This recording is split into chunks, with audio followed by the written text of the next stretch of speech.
Happy Tuesday. You know what it is. It's time for the Ludicrous Report, TLR. As always, it's your favorite pop culture hour. We have so much to talk about, so much to dive into. My co-host has had quite the weekend. As always, I'm one of your co-hosts, Joey Karni. With me, the amazing, the beautiful Isa, Diva, Incarnate. How are you? How was your weekend? Speaking of pop culture, you can check out my co-host on Peacock. Wait, was I on Peacock? You were. They streamed it right after. Oh, that's right. Because my mom also messaged me and she's like, I saw you. And I'm like, how? You don't watch it? I thought it was only on like the socials. So I didn't realize they had it on Peacock. Yeah, I thought the originally they used to do it on YouTube. The first one, Yeah. the last event. This one exclusively on Peacock. So it kept going after the Rumble, basically. It ended for a little while. I think it didn't start for like a half, almost like 40 minutes after the show. Listen. If you want some tea, we missed the entire bloodline angle because as soon as they counted 1, 2, 3 on Roman and Kevin Owens, they came and got us to go to the press conference room. So we didn't get to see the biggest part of the show. Yeah. Oh man, you could have got like that. I don't know. Maybe they. I don't know. That's wow. It is what it is, right? We got to be at the presser. It was a great, exciting weekend. A lot of content, you guys. Cheap plug. Go find all of my social medias. You can see some of the interviews. I have a really, really fun video coming to my YouTube channel. So make sure you're subscribed because I'm very excited. It's one of the you know when you have a project and you're super hyped about it, this is just one of them. Hopefully I'll have it up by today or tomorrow. But yeah, I'm just tired. I haven't taken a day off, I think, since like January 5th. Like I need one. Yeah, I know this is really not a pro wrestling podcast. We talk about pop culture stuff, but I mean, I was so happy watching that press conference because there was so many people that I knew who have been working their ass off to be in a spot like that. You know, first, obviously Denise Salcedo was there. She was front row asking questions. You were there asking questions. Sean Ross Sapp always. Plug and Fightful Select there as that was a little cheap pop we got. Ella J was there. I mean, it was so cool to see, like, especially for you being my co-host, the hard work paying off. So like kudos to you guys, like kicking ass. And really, like, it's like the women are taking over. Like, it is, I don't know. It's so cool to see. And, I went to the Royal Rumble last year. I appreciate that, Joey, because like you said, a lot of us work very hard. And I sent out a tweet shouting out Denise Salcedo and it got so much love. And you don't realize that people see it. People are paying attention to how much work, we're putting out there. Denise and I have a lot in common, different backgrounds, different styles, but we have a lot in common in how we go to these shows, do it on our own, et cetera, et cetera. So yeah, the last year at the Royal Rumble media, I was the only woman. And I looked around the room this year. I was the only woman. I looked around the room this year and I was so proud to see like 4 or 5 of us there. I was like, okay, I like this a lot. So yeah, it's always a plus. It's just very, very exhausting. WWE took very good care of us, giving us media events to attend, and it was nonstop. It was a legit work trip. Yeah, and so many things happened the entire week, and we saw Logan Paul enter the Royal Rumble as celebrity entrant. Wasn't Bad Bunny? No, it wasn't Bad Bunny. Did you see that he, just to stay on topic here, they just signed him? They signed Prime as the official UFC drink. Crazy. That's a big deal. That's a really big deal. This guy is really taking over. I mean, all the stuff that he's doing, like with his podcast in general. Then he's got his boxing career. He signed to WWE last year, 2023. The first month of the year, he signs as the official drink of the UFC. I mean, and that spot that he did at the Rumble with Ricochet is going to be replayed for years to come. It was incredible. Nobody can deny it. I am hoping. I know a lot of people are a little on the fence about it. I think Logan versus Seth will be a good match. The guy can go in the ring. And Seth is so good. I would look forward to it, honestly. Seth is becoming more of a pop culture superstar. I don't know I know we're talking pro wrestling, but yeah. He's becoming more mainstream, just like his wife, Becky Lynch. Becky as well. Mm-hmm. And I think that a match with Logan is perfect for him because they both can go really well in the ring. And it'd be a fun match. Yeah, I think that the reason why WWE brings somebody like Logan Paul is to get that exposure. Yep. And you already put him in the ring against Roman Reigns to prove him to the hardcore wrestling fans that he can go, right? Yeah. So now let's use Logan Paul to what we're paying him money for, and that is getting pro wrestling over. You gotta give him cool, newer stars. Not newer, I think Seth is a veteran in my book, but you gotta give him stars that people might know but not be too sure about, that are gonna tune in just to watch Logan Paul in Hollywood. This is WrestleMania is gonna feel like That's extravaganza. the thing. It's Hollywood. So I think putting him against Seth is awesome. And Seth can put it. Look at his match with Cody. It was like some of the things that was the most talked about at Mania. Nobody's talking about Roman versus Brock. So you don't have to have that main event title pick like match to be what people talk about. But Yeah. Logan Paul, like, it's being impressive, everything that he's been able to do, even with all the controversy. Because Yes. also Rising above it. controversy this month. Very proud of him because we reported on the whole crypto scam. Very proud of him for owning it and apologizing. I know he came off defensive on the beginning, but he owned it. He apologized. I know he donated a big chunk of money for the whole pig incident, which didn't even have anything to do with him. I Yeah. discussed that on the show that you missed with Sean Rossap, where I was like, he rehomed that pig. He's not the person that abandoned or called somebody to come pick it up. Yeah. So overall, I'm happy with Logan Paul. I was very shocked to see him. Like, I think it was the first thing I saw when I opened social media today was a picture with him and Dana White and UFC, and I'm like, oh my god. Well, I saw that they were promoting they posted a video over the last couple of days, like a big announcement on Tuesday regarding Logan Paul in the UFC, and I was like, oh wait, is he going to be fighting? Bro, I thought the same thing. I And was like, he honestly, better not do us like that. I think this is so much better because like he doesn't have to fight, but his name and face will be there. So kudos to him. And WrestleMania being in Hollywood this year, Logan Paul faces like John Cena. I mean, it's really going to be like Hollywood versus WWE style entertainment. I think it'll be great. And I think the one thing they're missing is The Rock, but No, it is it's what it Bad is. Bunny. It's Bad Bunny. Bad Bunny. And no, Bad Bunny, you're right. I just wanted to, before we continue on, because we have lots of news to talk about, just want to shout out everybody that's watching us live. Also want to remind everybody that you guys are more than welcome to donate a super chat to be read on the air. We love to interact with you guys, and don't forget to leave a thumbs up and subscribe. Absolutely. And speaking of Hollywood, I guess we could just jump into the first topic that we have here. It's not really a topic. It's more, I don't know what you want to call it, but Beyonce was chased by a camel in Dubai. Fake news. But my God.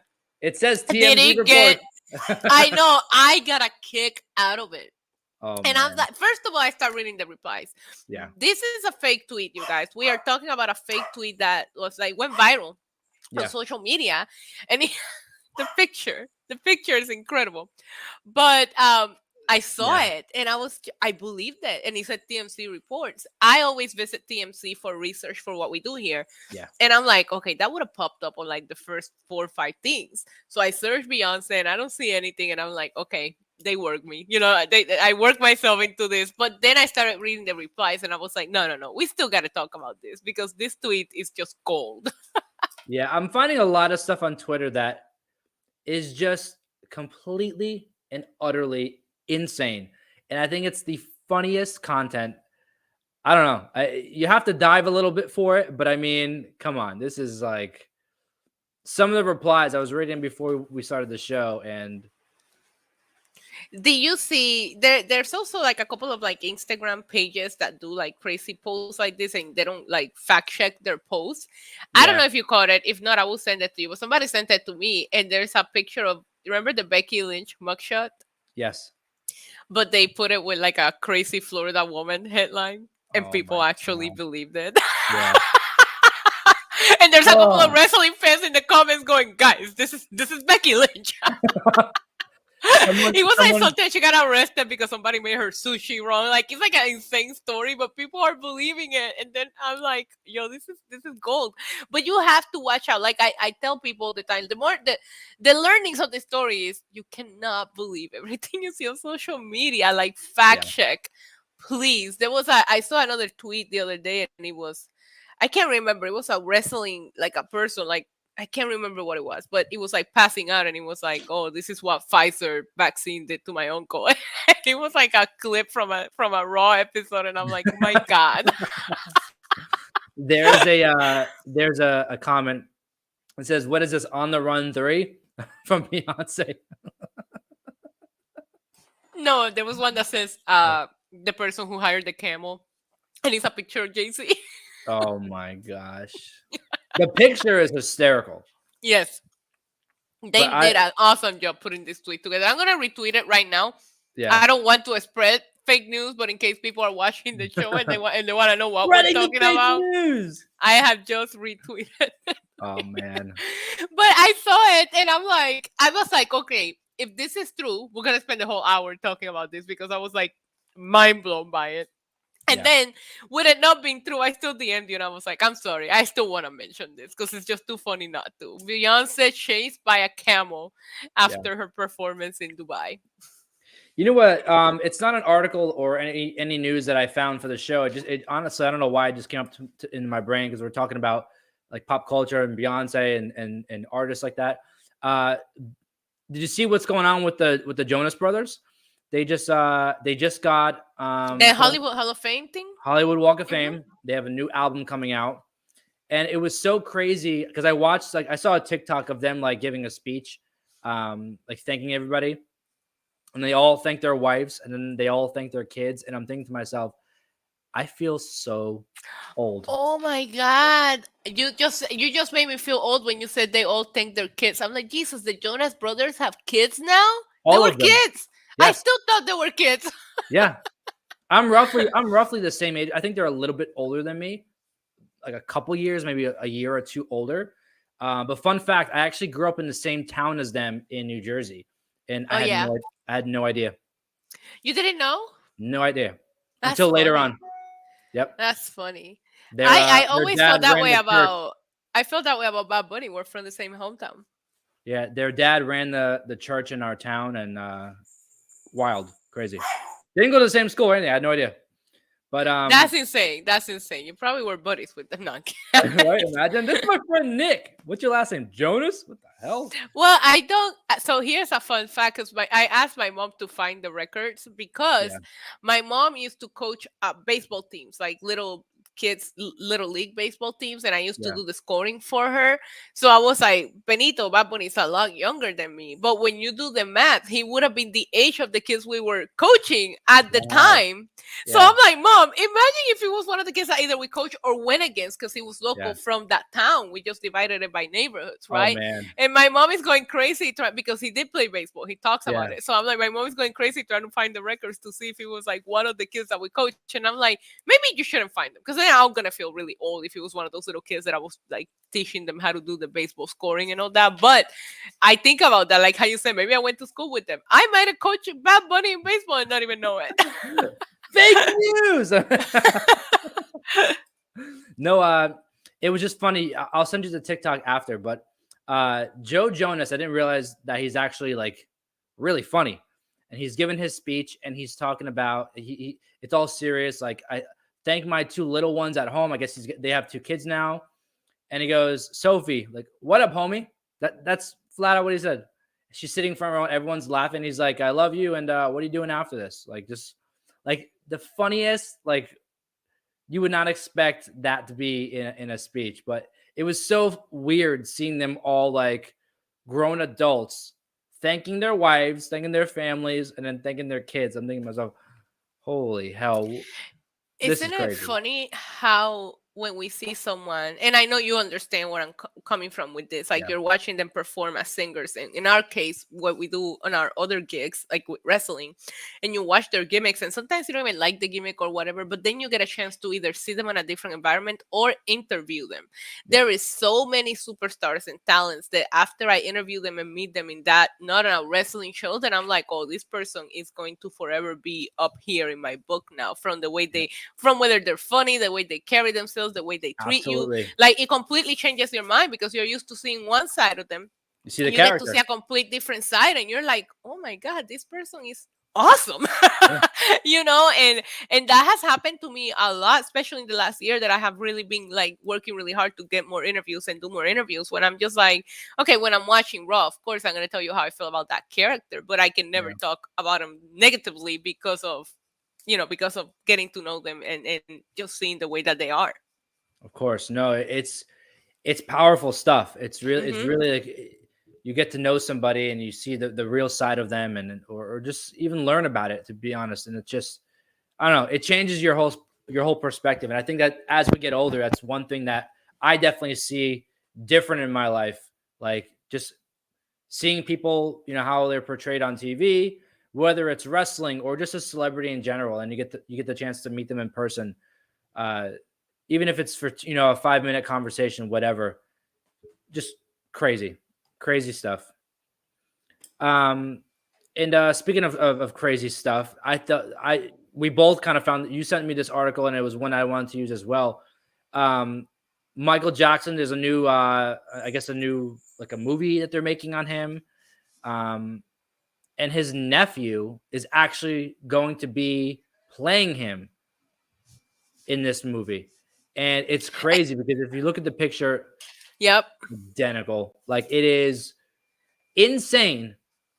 Like, family members, obviously, like, some look like each other, whatever, but you don't expect, like, when they're doing a movie like this of a celebrity, they're going to use their real family that looks identical to them. Crazy stuff. I saw the picture and I really did think that was Michael Jackson. Yeah. They could not made a better choice. I'm not sure if his background is acting, but just the way that he looks, just I would see why somebody would say, "Hey, we'll pay for some coaching lessons if he doesn't act." But this is the guy that I want playing him. That's the Yeah. first thing that I saw before I even read the headline, was a picture The of picture. the nephew, and then a picture of like a younger Michael next to it, and that caught my eye. And then I read the headline, and I'm like, "Oh my god!" I thought that was actually Michael. Like I thought it was gonna be a something about him, like an article Yeah. about him. I think this is like the right choice. I'm excited for this biopic. I feel that, man, did you watch the special that they did with the two kids? What's it called? Something about Neverland. I never watched it. It was so bad, and it has been Yeah. debunked. So many of the things that they said, but there's always another side of the story that we're not going to get, because Michael is no longer here. But to me, I just want a biopic of his career, because a Yeah. lot of these things that happen, a lot of the controversies with Michael were just so she said, he said thing Yeah. that a lot of times takes away from just. I mean, Michael Jackson is huge, and what he did for the music industry, I give him full credit for in the video, the music video. Yeah. People love watching those videos. I was so scared the Thriller video growing up. Yeah. My sister used to make me watch the end when he would turn around and his eyes would turn, and I would Yeah. get so scared. But I want to see what the biopic includes, but I'm so excited for it. Yeah. I think we talked about this before, but a lot of people had the same issue with Elvis. Um, I actually had a friend who recently we were talking about the Elvis movie because of the Oscars and everything coming up. And she mentioned that, like, she's not a fan of Elvis because if you look back, Elvis dated Priscilla when she was 14 and he was in his 20s. Right, right. I don't know how I feel about that, because it wasn't different times, different generation. And if you look at certain cultures or societies, like arranged marriages, they happen younger, 14, 15. Like there's just a lot of things that go into it, that play into it. It's such a weird thing, but it's just like, if you're going to celebrate, like, there are people that committed horrible crimes that I will say, hey, do not do a biopic on this person or whatever, right? But if you're going to celebrate this person's career, I feel like maybe we should not talk about that. I don't know what the right approach is to take to these things, right? I think it was called Finding Neverland, by the way.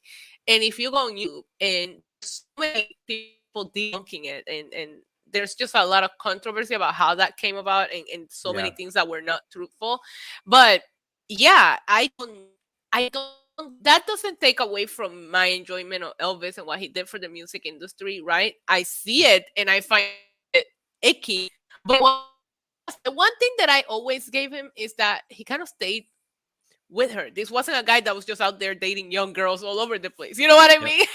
And I don't know if that makes a difference to some people or not, but this was it for him.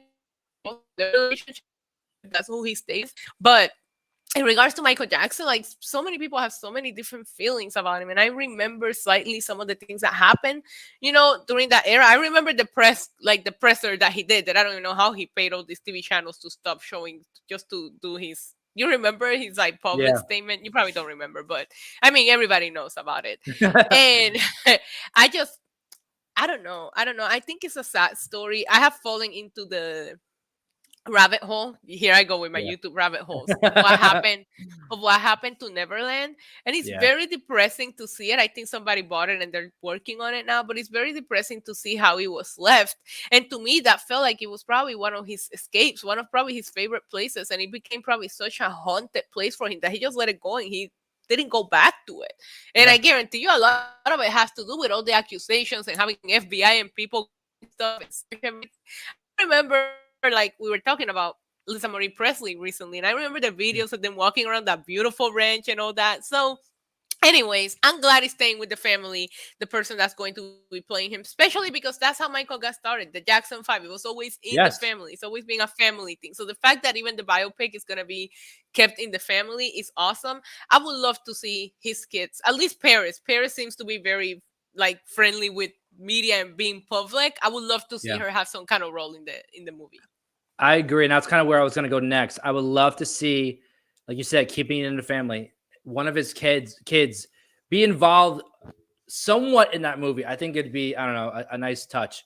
But man, like seeing the picture and seeing, I believe his name is Jafar. I can't pronounce it. Don't even ask me because I can't pronounce it. But I'm giving it my best shot. But he looked really similar to Michael.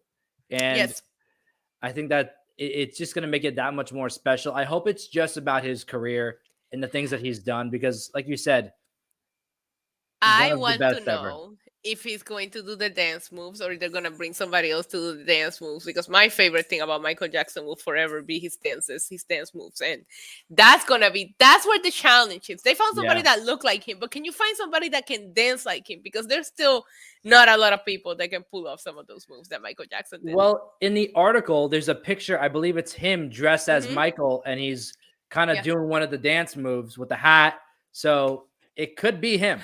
Did you ever see how Michael would do the leaning move for Smooth Criminal? How he did it? I'm not sure. Well, I used to dance, right? I took dance, obsessed with that move. And it was all an illusion. He had a thing on his shoes, and then the stage will have like a little screw where he would hook into, and that's how he was able to lean forward so much. Oh, I get it. I was lied to. I was sitting there at dance studios trying to pull it off, falling on my face. Turns out he was protected, that he was able to lean that. I mean, it still takes a lot to lean as far as he went, even if you just have some support so you don't fall on your face. But it was all an illusion. Yeah. Side story, and it may be the dumbest thing anybody's ever heard. I remember in middle school, and this is probably a thing too with millennials as well. I remember in middle school, one of the cool things to do, like amongst the friends, was the moonwalk. Like if you could do the moonwalk, you were cool. You were so cool, yeah. And I remember that was another one that I had to master. Yep. And I remember everybody having these like conspiracy theories about the moonwalk. Like, oh, like when Michael did it, they would oil the stage or like put soap on some stupid stuff. And we used to practice doing the moonwalk all the time. I could probably do it like 3 or 4 steps. He had to have, I don't think they oiled the stage, but he had to have something in the sole of his shoes. Like I just told you, his shoes had the hook to get into the little thing because you can only do it. And I mean, my dancing was more ballroom dancing, so it's a lot different than this kind of dancing. But you can only, I could only do it for a certain amount of steps, like you just said before. You kind of like stop, and he could go on and on and on. I'm like, how? I see a comment in the chat. Chris Brown dances like Mike on his way to the bathroom. Shout out to Jesse. Shout out to Jesse and everybody on the chat. That popped me when I read it. Oh man, that's funny. But no, I'm excited. I love how they're doing all these biopics and these movies about different celebrities, different musicians. We saw recently with Elvis, and look where that's gone. It's Oscar worthy. Now, I know they were making one about Madonna. That was in the works. And the you girl. Follow Madonna on TikTok? I don't. I saw. It's disturbing. It's disturbing. I think Madonna's going through it with refusing to age. I really do. And I listen, I get it. I think there's a lot more pressures on girls to accept to age than there is with guys. I personally think the older guys get, the sexier they get, but that's never the case with women. So nobody sees women that way. So I can understand that. But my God, I like when I saw a tweet that says something about Britney's and Madonna's TikTok, like scarred me for life. And I'm like, okay, let me go check it out because I don't follow her. And I was like, I did not need to see that version of it. Like, I love Madonna too much. I do not need her. I saw a TikTok of her, and it was like all these weird filters on it, and her face was going back and forth, and she had grills in her teeth and braids in her hair, and making weird sounds, and I was just confused as to what was going on. I didn't know it was her. I thought it was maybe like a filter that she put on her face. She doesn't even look the same. She doesn't look the same. She's got too much work she done. She had way too much work done, and there's only so much you can do to stop the process. You know what I mean? Like, once you start putting too much Botox to stop from aging, then you just look so frozen and weird. And I feel. But how old is she? Because some of these, I was just gonna ask you that. That's funny. We were just on the same. I'm on it. I am on it. I'm guessing. I don't know how old she is, but I'm gonna say 62. Okay, I'm gonna say before I look it up, 61, because I think we're in the ballpark. Yeah, we're around that. It's around that. She is 64 years old. All right. Oh my God, Madonna's like my mom's age. That's disturbing. Yeah, it's crazy. And I just saw. I didn't have a choice. It was in my For You page. It was her announcing her world tour, and she was like sitting with a bunch of people, and she was like making out with Jack Black, and it was just. It's like it was hot when you made out with Britney 20 years ago, girl, but now it's no longer hot. It was Amy Schumer. In the chat says, Instagram both scare me once it's being seen. Yeah, absolutely. She did a whole thing. She was sitting around a table with a bunch of celebrities, and they were playing Truth or Dare. And Amy Schumer was like, "I dare you to go on a world tour with all your hits." And she's like, "I'll do it."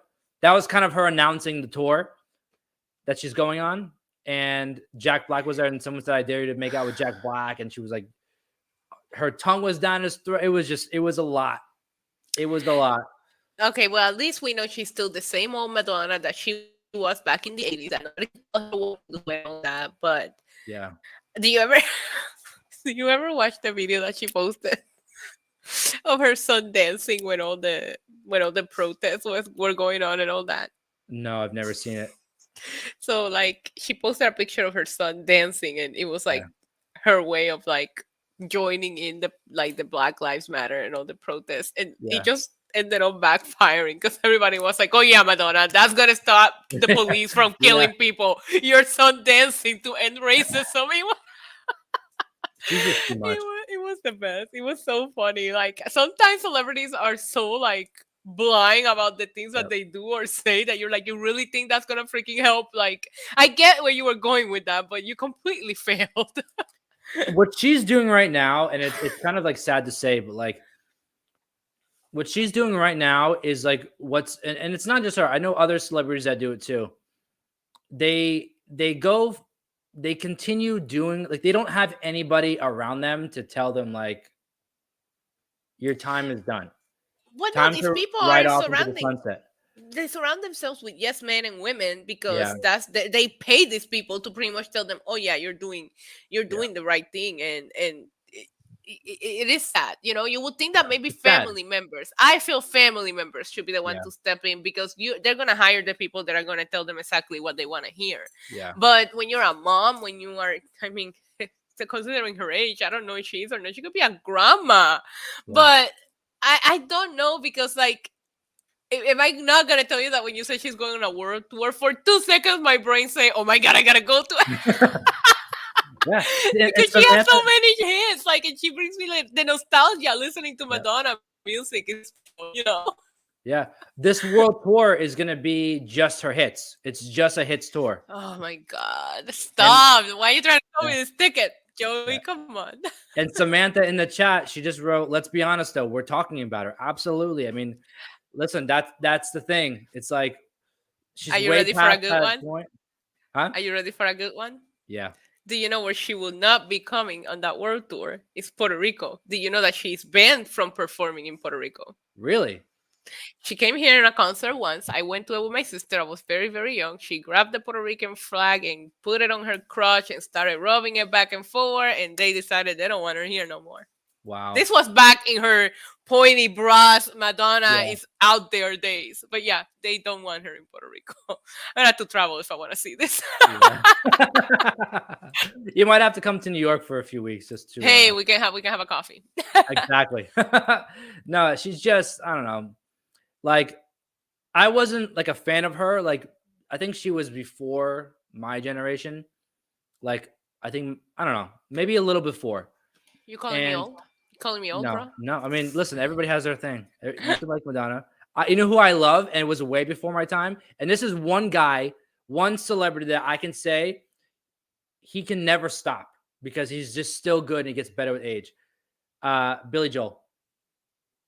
Oh, 1000%. He's what? Timeless. Timeless is the word I'm looking timeless. For. I saw him a few years ago in Madison Square Garden.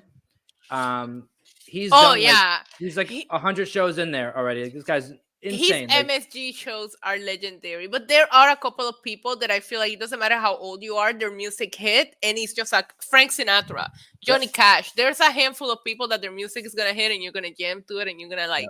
One of my favorite things in the whole wide world is getting drunk. Here we go, getting drunk in Vegas and going to front of the Bellagio and seeing the fountains dance to some Frank Sinatra music. There's no better vibe than that. You know who's another one that I can say, like, you know what, right off into the sunset. Bon Jovi. I saw a video of him. Go on TikTok after and look up Bon Jovi. He's still doing shows. Okay. And his voice sounds like someone ripped his vocal cords out. And no, don't say that. He's like it does not sound like Bon Jovi, and it's sad. And he's still going out doing shows. And I'm like, these are the things that, like, it may be harsh, but these are the things to me that kill. Like, they start to put a negative effect on your legacy. Like, Right, like when people, we talk about it all the time, even with wrestlers, when they don't retire, when they need to retire, and they I get that. Yeah. I get that. I have not been checking up on Bon Jovi. I'm gonna, because now you just put me on that, but I do like him. Like, I will listen. I mean, I'm more of a hip hop kind of person, but I listen. My playlist is full of everything. Oh, and there is a little Bon Jovi in there as well. Who doesn't have Living on a Prayer in their playlist? Come on, no cap. Everybody has it. Yeah. You know who's actually going on a farewell tour right now or soon? Run DMC. They're doing a little tour. Oh my god, I need to go. And then it's gonna be that's like a retirement tour. Like they're done after this. No. So, yeah. I love Run but DMC. But listen, they've been around for 100 years now. Like, come on.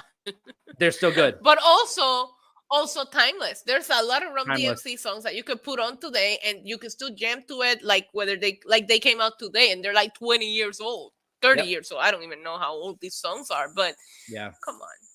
That's man, now you got me all emotional. Now I want to go to that. Yeah, there's a lot of stuff, and it brings a nostalgia factor in. Even with Madonna, you're gonna go to that show and you're gonna have the time of your life. Maybe she's singing, maybe she's lip singing, she's holding on to a cane while she's dancing. Who knows? Yeah. But did you say she's going on to a cane? Stop. You're gonna have a good time. Yeah, no, I will. I'll be. This is a crazy thing that just popped. I don't know. This whole show, I've been having weird things pop in my head. You know who just one of my favorite TV actresses of all time. She might be my favorite. Mariska Hargitay. Okay. Hargitay from Law and Order. Mm-hmm. She had a birthday last week or so, and she's been on Law and Order forever. Yeah. You know how old she turned? How old? 59. No. Yep. Oh my God. Well, Oprah just turned 69. That's the sex number. But she just turned 69. 69! I love how it doesn't matter how old you get, that joke. You cannot say the number without, you know. It's so funny because I turn on, like USA Network during the day sometimes, and there's Law and Order episodes on, and she's in her 20s in that show. And it's just I don't know. The whole point of this show today is time is flying by.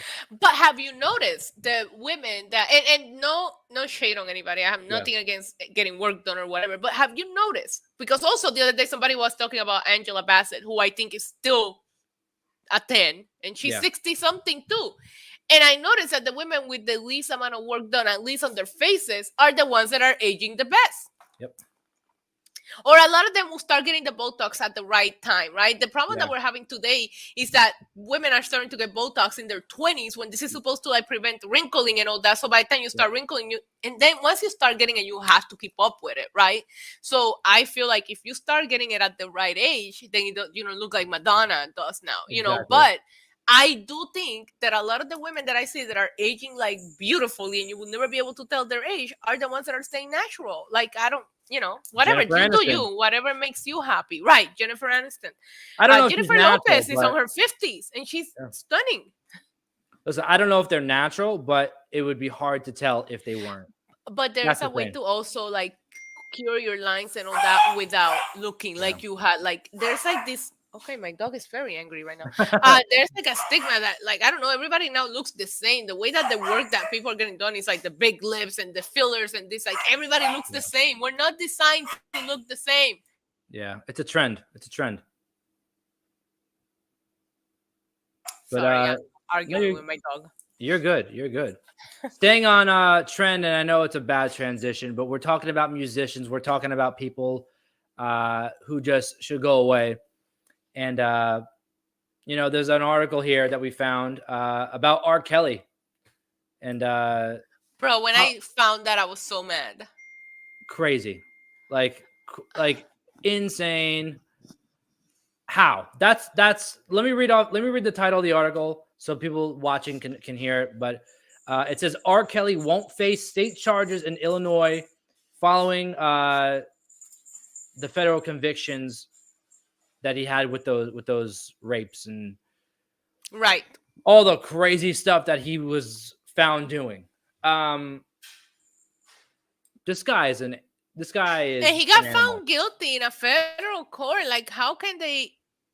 I don't understand. I don't understand.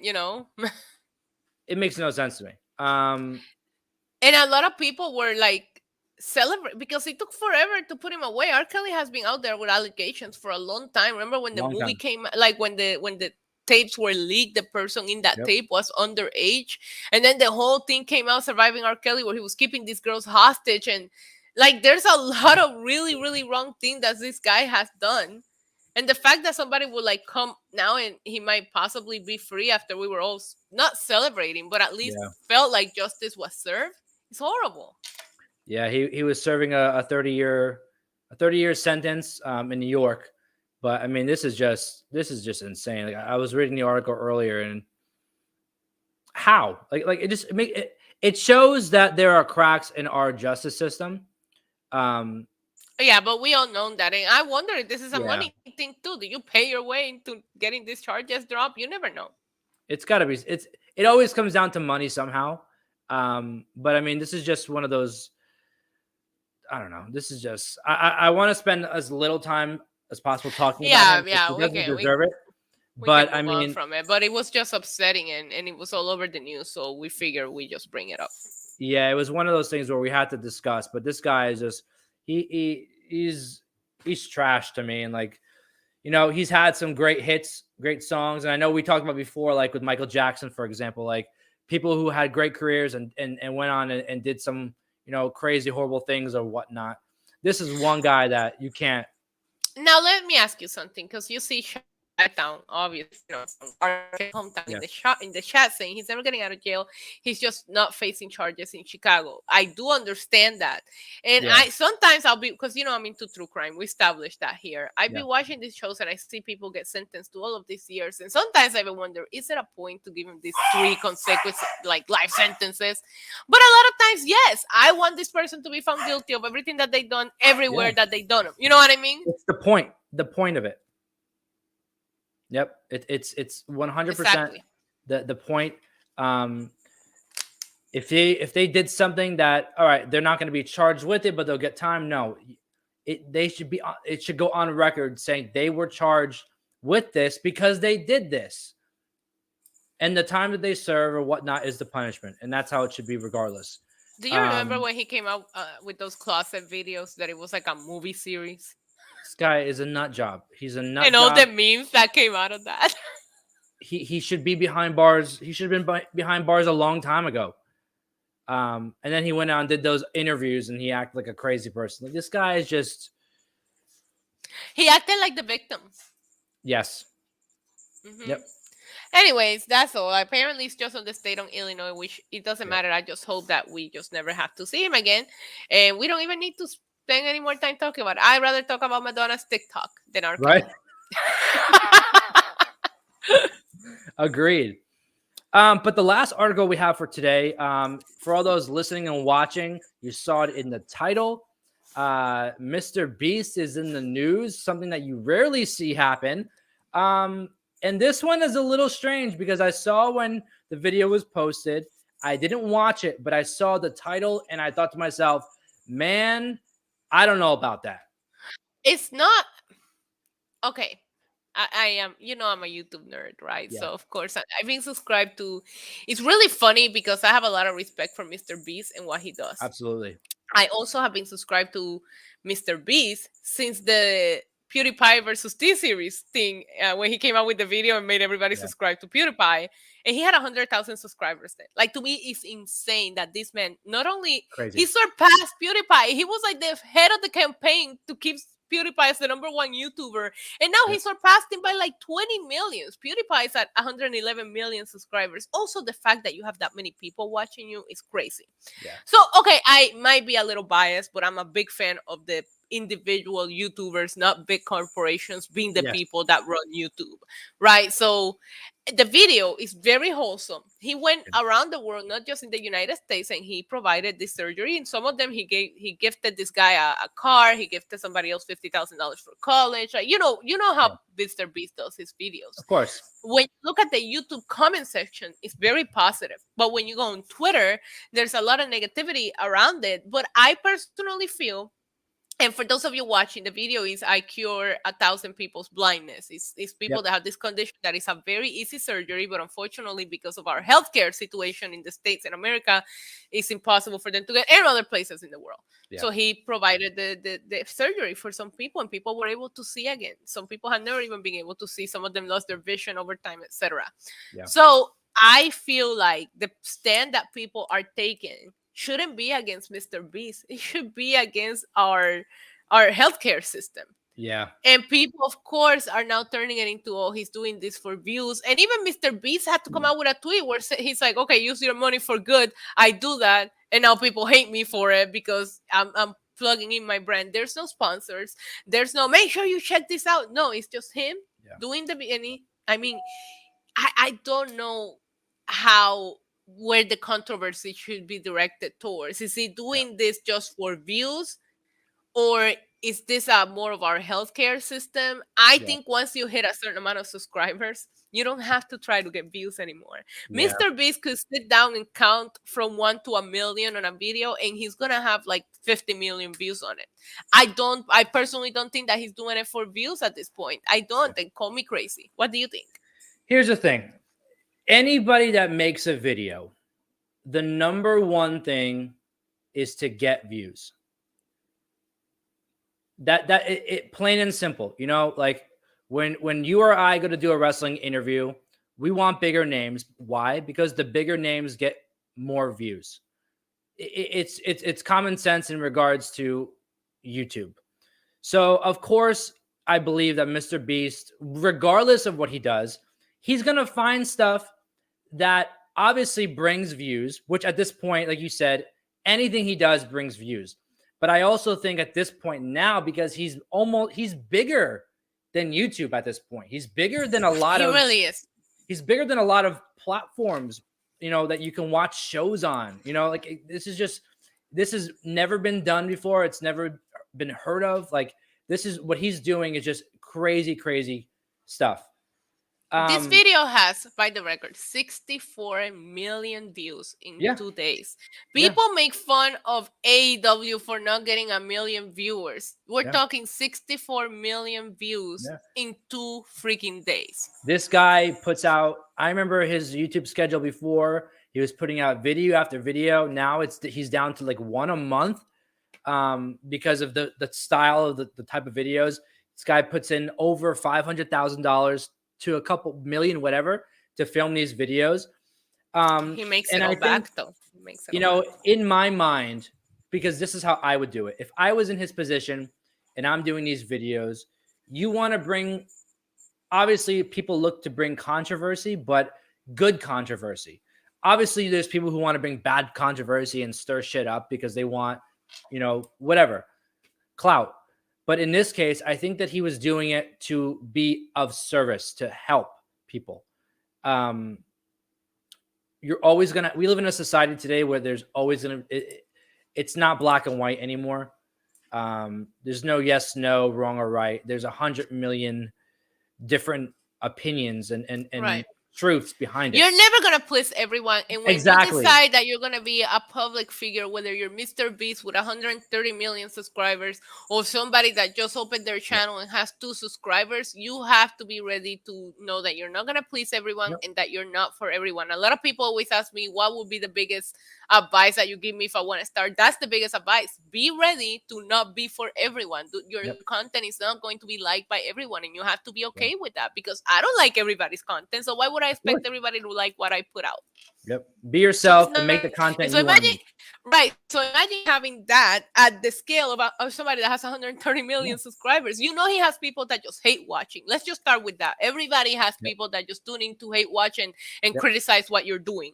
100%. I cannot imagine. We talk about the level of fame that somebody like the Kardashians have. It's the same thing here with somebody that started as a good old content creator like you and I, sitting on our smaller apartments trying to make it on YouTube, and now became the biggest face of YouTube. He's always going to have criticism. I think it should be for the healthcare system. People should be able to get these things. Healthcare should be available to us. And if there's somebody out there that wants to help people because we don't have the right to have our health taken care of, then more power to him. You know, like, I just don't understand why people are directing it to him. His tweet that he tweeted 21 hours ago says, Twitter, rich people should help others with their money.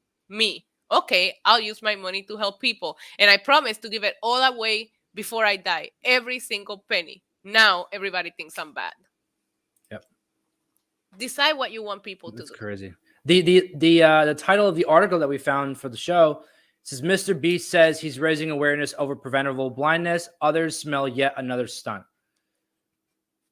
A stunt for what? This guy's already at the top of the top. Like, where else can he go? Another thing, if you look at his feed, which I have it pulled up right now, the video that he put out before that, which was a month ago, like you say, he slowed down a lot, is I survived 50 hours in Antarctica. That's a stunt. That's a stunt. Helping people cure blindness is not a stunt. It's not. And I get that some people, if this guy is doing this on video, I can't imagine the charity or the money that he's putting towards goodness outside of videos. Because that's just the guy that I feel like he is. So it's like, every once in a while he's going to want to document it. But I guarantee you he's also doing a lot of things behind the scenes. There's a lot of people that even donate to causes like anonymously. Like you never know what he's even doing outside of this, or, you know, but I just don't see it as a stunt. Antarctica, you know those videos that he does, like I'm gonna pay $10,000 to the last person touching this wall. Like those videos are a stunt. I didn't feel like this was a stunt. He did one a few months ago where it was like, I stayed in the cheapest hotel in the world and the most expensive one, and like those are stunts, obviously, and those are like things that like, but like those are things that I like. It's interesting to me, just like surviving 50-hour whatever. Did you watch his Did you watch his? Oh my God, the game one that he did. What was the Netflix series? What was it called? Squid Games, right? Did you watch his YouTuber Squid Games? I didn't watch it. The last one I watched, so good. The last one I watched was the plane one that he did, where it was like you can't take your hand off the plane, and whoever's the last one's like standing gets the plane. Obviously, those are all like stunts and things like that. But people like want to see crazy stuff that they've never seen before. But like you said, you have his feed pulled up. What's the title of the blindness video? Like, what's the title? 1,000 blind people see for the first time.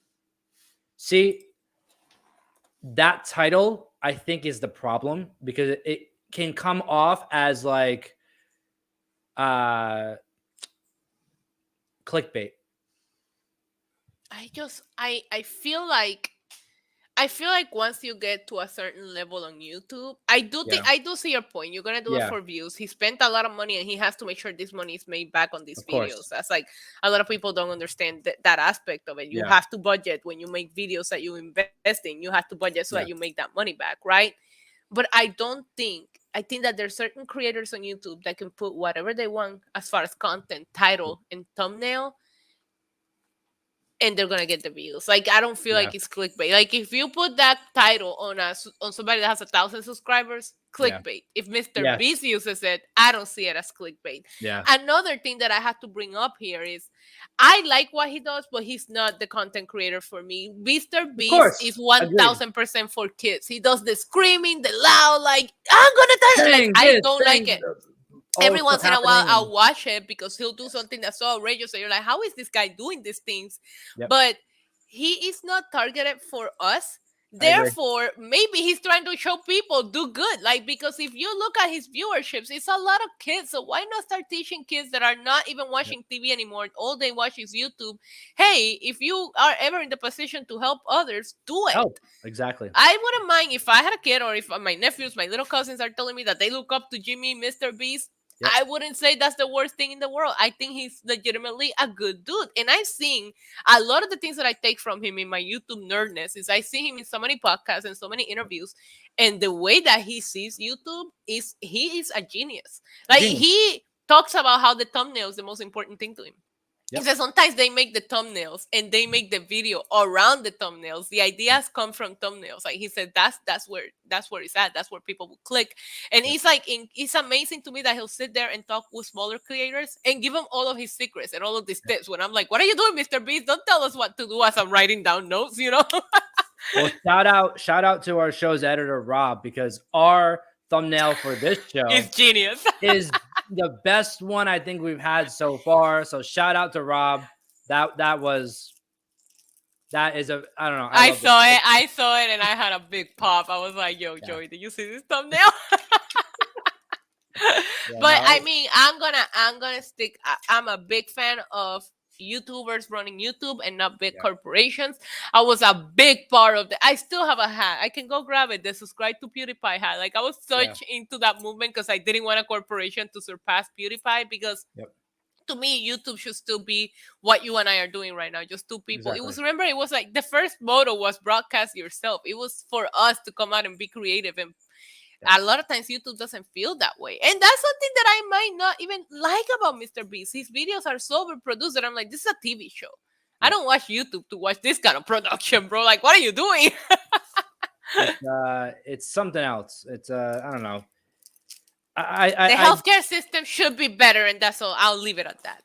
Well, you know what? It's funny that you mentioned that, because I did see I don't know if you saw on Mr. Beast's Twitter, but he did tweet out something along the lines of like, would you vote for me if I ran for president? And now he's kind of attacking these issues that could be seen as political issues, healthcare, whatnot. So maybe this is like, maybe he's building his campaign. Yeah, Maybe this is all part of something much greater, which with him, we know he's a genius. It most likely is part of something bigger. Regardless, it's like you can either watch it and support him or just skip over it. Like it's not going to change your life. When I first saw the title of the video, I was like, huh, what does that mean? Like 1,000 people can see for the first time. But again, I didn't watch the video, but I'm seeing everything come out about it. There's a big difference as, him, helping people or as him doing something as a stunt. I can't see helping people see for the first time be a stunt. I see it as he's helping people, and I also see it as at this point, and I don't feel this about just with YouTubers. I feel like about in general, we're always going to find something to dislike about something. Of course, like people could do like everything perfectly, and that just relates to music, movies, wrestling. Like I saw people criticizing how the Royal Rumble ended, and I was like, that was like the best thing WWE has put out in forever. Are you criticizing this? Like, there's always like at this point, sometimes I feel like people just critique just to have something to hate. Like there's nothing wrong here. Why are we? But look, we just spent 15 minutes talking about it. I don't think there's anything wrong with what he did outside of the fact that yes, these people should be able to get the surgery, but they can't because that's not something that we have that is available to us. People find it uncomfortable when there's nothing to complain about. Oh, that's a quote right there, Joey, because it's true. I'm putting it on a shirt. Like, think about it. When there's a debate or something and everybody agrees, like it's uncomfortable. There's an awkward silence. There's nothing to talk about. But when there is something, you're always looking for something to dislike because that's the thing that you can talk about. That's the thing you can debate about. So it gets uncomfortable when there's nothing. And I think that people are always looking for it's so much easier to find something you don't like than there is to find something you like. And or to give praise. And that's the thing, even on YouTube now, if you make a video criticizing, you're gonna get a lot of hits than you saying. If you put on a video right now, right, and I'll give you an example because of what we did. If you go on your channel and you said I hated the Royal Rumble, I guarantee you're gonna get 3 times the views that if you put I really enjoyed the 2023 Royal Rumble. Because that's what people want. They want to complain, they want to hate watch, they want to bit. And that's we live in a society. No, I use my YouTube channel. Like you see me pop into your streams every once in a while. I always say, hey, I always love your stuff. Good job, keep going. When I watch other podcasters' videos, I'll always write like, love this video, like keep it up, like being more of a positive reinforcement. Because we need more of that. I can't see myself ever writing on someone's video like, oh, I hated this, or I don't like this. I know what it takes to. I know what what you go through to, and the same thing to do an interview or be in a video, edit, produce, post. And it sometimes really screws up my algorithm. But I am the kind of person to, if I click on something that showed up on my recommended, I'll subscribe even if I don't know what it is, just because I know that helps. I'll give it a thumbs up. I need to get better at commenting on everything that I watch. Good job, Roman. I need to get better at commenting on everything that I watch, but I will subscribe even if I don't know, even the first time I'm running into a video, because I personally look at my numbers and I see how many non-subscribed people are watching me, and I'm like, come on, it's just a simple click, like please, So I'm a big fan of YouTube. I'm a big fan of what we do, and I know what it takes to grow a channel, to keep an audience, and I give everybody that does it props. So that's why even just going into this, I told you I'm gonna be biased, but what Mr. Beast has done is just gonna be a once in a YouTube story. I don't think anybody's gonna be able to outdo him. And in terms of that, nobody's done this before, and the chances of them doing it again,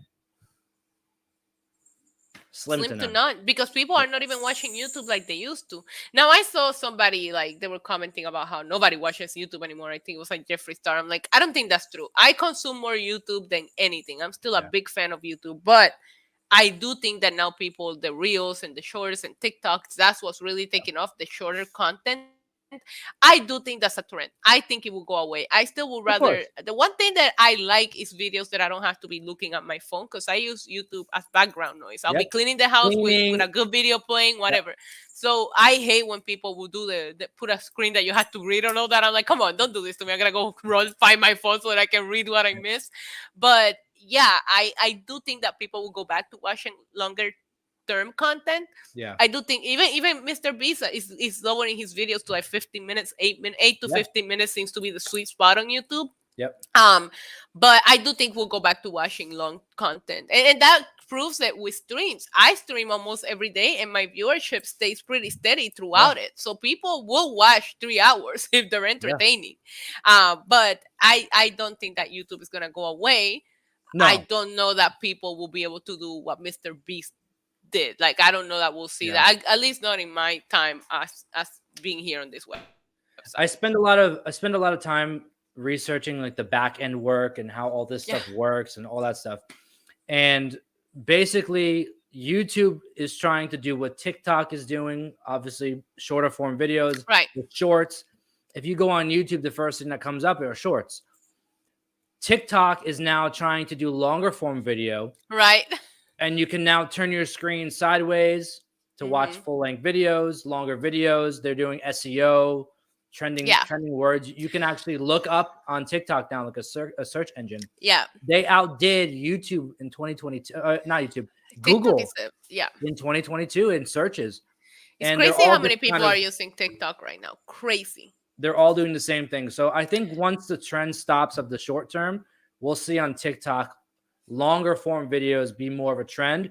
Therefore, on YouTube, the videos will go back to I'm a big fan of YouTube recognizing that if you want to like overtake TikTok with your shorts, now we can monetize them. I didn't pay attention to shorts for the longest time because I'm like, okay, I gotta edit a clip or film a separate clip when I'm long ways, because you know how the format is. If I clip something from my streams, it doesn't look right when I go to edit it as a short, right? But they weren't monetized, and I'm like, why am I spending this extra 10-15 minutes of my time editing a short to upload it when I get nothing out of it? It does well with the views because people find them. Yes. But you don't even get a subscribe, because the thing about it is you got to think about it. People, it keeps playing and you go to the next one, you go to the next one. So people are not going to subscribe from a short. Now that they're monetized, I actually made it a point this week to start posting daily shorts again for my channel, or maybe create a shorts. I think a lot of people creating just shorts channels. Yeah. But I just don't have the time to manage 2 channels right now. But yeah, I think that YouTube, they also understand that I feel like out of all these platforms that you can monetize, I think YouTube is the better one, even though they still take a big chunk of our money. They pay a lot better than TikTok. Absolutely. Oh my God, TikTok pays like crap. Like, that's why I tell people, I'm like, if you're gonna try to get monetized, I mean, TikTok, you can go viral faster, but make money, that's not where it's at. Yeah. So I think TikTok, what their whole system is, I think it's like I don't know. I know the correlation was 20 million views is $20, or no, 1 million views is $20 in the creator fund.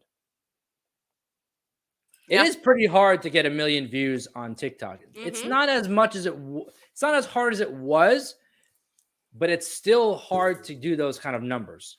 Yeah, I watched this make girl $20 for 1 million views. I watched this creator here on YouTube. Her name is Swell Entertainment, and she does a lot of reviews. She attends like YouTube influencers events. Like, she talks about a variety. She's a commentary channel, right? Yeah. And she does one thing that I respect so much of her, because I could never do it. But she sits there every year and she'll give you her financial review. She'll tell you what she made. And I believe, actually, let me see. I have her. She's on my recommended right now. She's at 347,000 subscribers right now, right? And when she explained her years, her net profit from YouTube last year was $140,000, which props to you, girl. Yeah. But I'm talking about somebody with 347,000 subscribers on YouTube. You know how much she made on TikTok? $300. $140,000 she made on YouTube. $300 on TikTok. But she says she understands that it's easier to go viral, so you use TikTok to get more eyes on you, so people come find you on YouTube.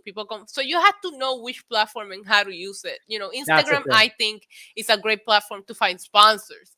I think if you post, like, I also don't think Instagram monetization is all that great. No. I think I really do think that YouTube is the best one. I think so too. I've kind of tested the waters in all of them, and I've seen I've had quick growth on TikTok, but YouTube as well. I'm seeing now like TikTok is, I think, my favorite place for monetization, but for a lot of other things too. It just we should do a whole a whole show about this, because I just like the algorithm in TikTok is so tricky. Like I'll go and post something that I think is a hit, and you get shadow banned, and then you post something that you're like, okay, let me put this up just to put it up, and that's what you end up getting views and like comments on. And I'm like, how does this work? Because I know, like, if you look up, there are facts of what time you post on Instagram will make a difference. Like there's a lot of things like people don't think about that, but when you're using it as a content creator, you have to think of all that. You cannot just post this random thing at a random time. You have to think of the time, who's gonna see it, who's not gonna see it, blah blah blah. But yeah, I wish TikTok will get better with their payment process. Yeah, but I do think TikTok help us get more people come find us at different platforms. So let me tell you a funny story, because to me this is freaking wild. And I told people this the other day, and they were like dumbfounded because they couldn't believe it. I made a TikTok a few weeks, probably about a month ago, about Sami Zayn and Kevin Owens. For anybody listening and watching, wrestling reference, two professional wrestlers from WWE. I made a TikTok about them too. It did pretty well, and then over like the month, I think it went to like 600,000 views, right? Monday morning, this Monday, I woke up, I went on TikTok. I had nearly almost 2,000 new followers. My video went over 1 million views. Why? This video was posted over a month ago. Yeah. Because of how the Royal Rumble ended, this was what was trending on TikTok. So the video went back into the For You page. I had one, and that just happened to me too. I'm trying to find it right now. Wild to me. Do you remember when, was it for WrestleMania? Yeah, I think it was for WrestleMania when WWE created the duo disc with your favorite superstar. Yes, I did. And I did a super funny one with Roman Reigns. Yeah. And it went viral at first, and then it completely slowed down, right? Yep. And the next thing I know, when Roman opened his TikTok, it started getting a bunch of likes again. And I'm like, people are either searching Roman Reigns or, it's going back on the For You page. Like, it's so funny that a lot of times your older content will go viral based on something that happens. And that, I do like that about TikTok. Yeah. Like, so you can surprisingly, like, sometimes I open and I see something from months ago that get likes, and I'm like, how did this happen? And it's just being put on people's For You page, because I do think they have a very good algorithm. Yeah. With YouTube, they do very good in my For You recommended, whatever, it's all a For You page, right? But every once in a while they'll throw a video in there and I'm like, why are you suggesting this to me? Like, what? Out of everything that I like, gave you the impression that I want to watch this video. Where with TikTok, that's why it's so addictive, because they really get to know you, and you can scroll and scroll for hours because they give you the content that you really want to see. And I appreciate that about their algorithm. No, I'm starting to enjoy TikTok more. As they change their stuff daily. And it's like, if I watch a video for more than 3 seconds, my whole For You page is all the same thing. And I'm like, oh, I don't want to see any more of this. So I'm skipping. But I mean, it's pretty wild. My For You page is now Bad Bunny, Roman Reigns, wrestling, and every once in a while something super random. See, I have 2 TikTok profiles, and I try to keep the wrestling stuff off of my personal one. Right. Somehow it's full of it now, so it follows me everywhere. I posted an outtake today, and it's doing so well, and I wasn't expecting it on TikTok because I posted it. Was that not funny? I loved it. Honestly, I posted it on Twitter just to like post it, and then I saw how well it was doing on Twitter, so I was like, you know what, let me just get it, because we edited it out of our interview, but I had the original file of the interview, and I'm like, this is too funny to keep people from seeing it. Like he lost it, he broke all character. So I posted it on my own platforms, and it's doing very well. You know what I love most about that moment?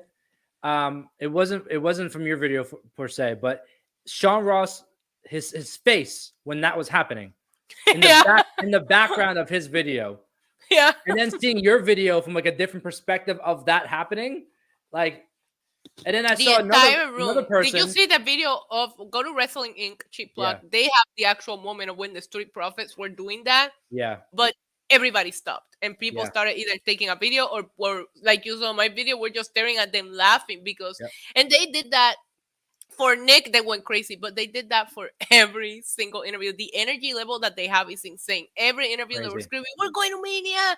They had the same happiness, the same. Like I Yeah, was very impressed with the level of almost a little too much because I was very early in the morning. Like, if you've yeah, been to a media junket from WWE, you know that they do them very early in the morning. So I was like, "What coffee did they give this guy?" yeah.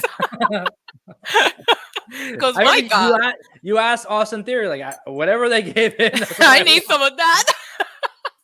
No, Yeah, but but it was just funny because I posted that and I posted it at a weird time, and yeah, I'm a big believer of follow the times that people tell you to post at, and yep, it's still doing well on TikTok, so I'm happy about that. But TikTok is like a gamble with me. Like I don't know what's gonna do well and what's not gonna do well. yeah, It's the same with YouTube. If you have subscribers, you know you're gonna get a certain amount of views no matter what. But a lot of times it doesn't go into the recommended page. It's just your subscribers watching it. yeah. No, but I mean, listen, I was on Instagram and every social platform I went on, I saw you doing interview, whether it was Austin Theory, Street Profits, Bianca Belair, Titus O'Neil, Dominic Mysterio. You were I gotta tell you, you were everywhere. Dominic Mysterio was my favorite interview of the entire weekend. Really, He did it in Spanish, and there was like I saw that. some people had like a suspicion that he didn't speak Spanish.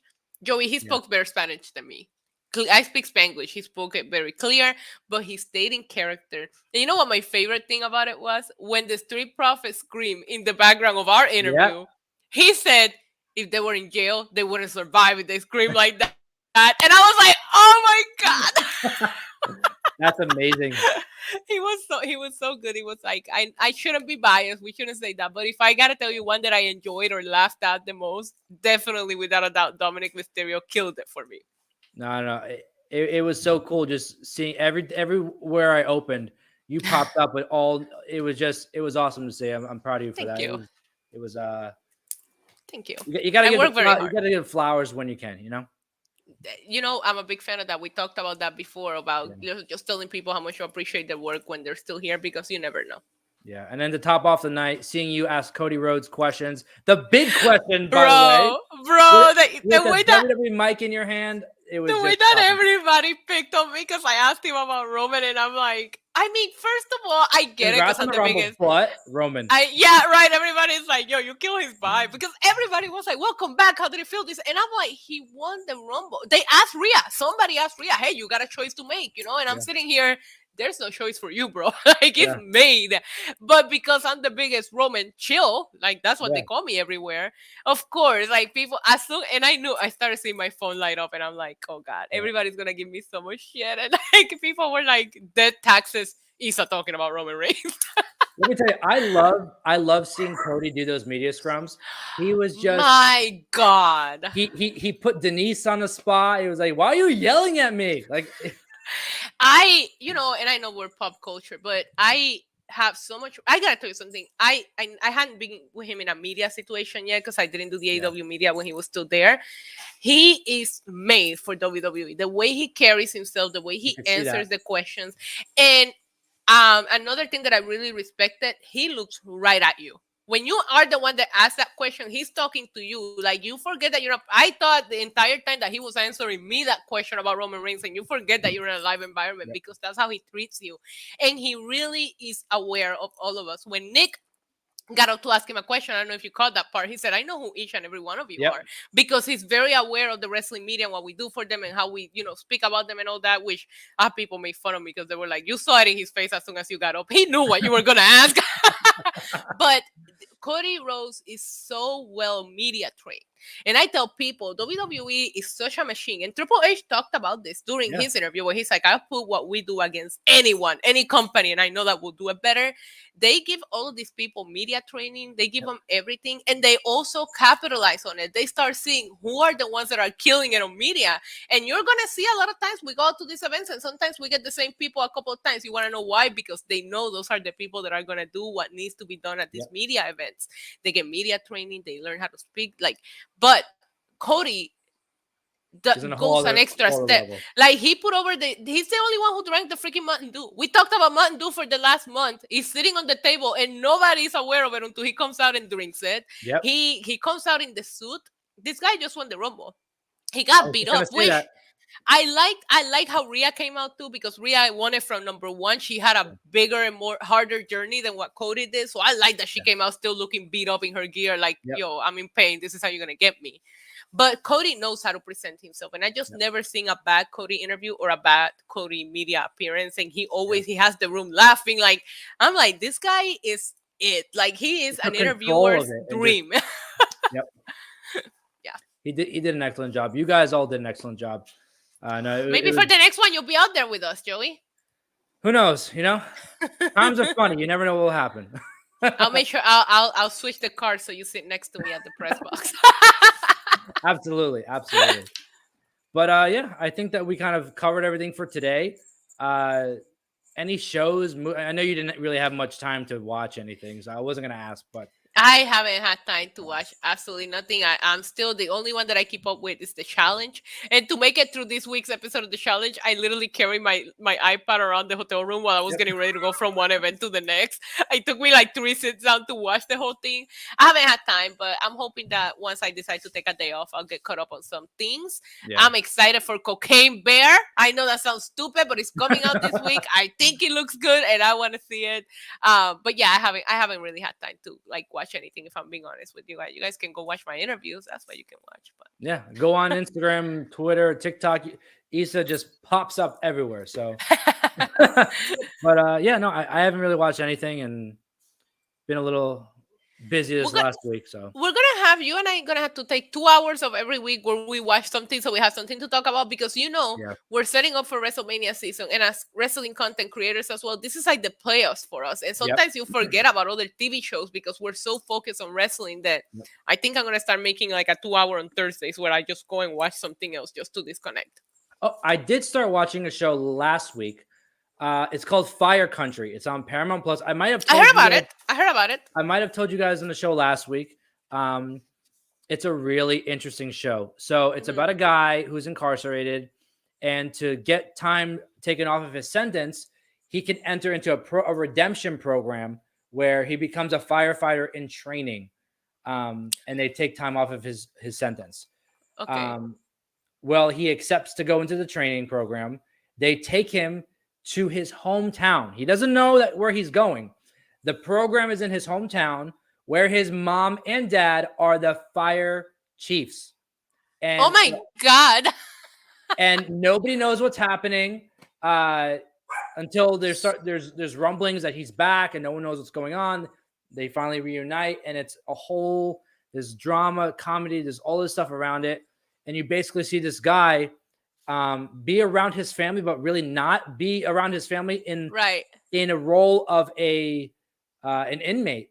And you see his whole life change. It's a really, there's a couple episodes. It sounds super interesting. There was a couple episodes where I was a little teary eyed. It gets you a little bit, and then there's some that are funny. But it's a really good show. It's on Paramount Plus, called Fire Country.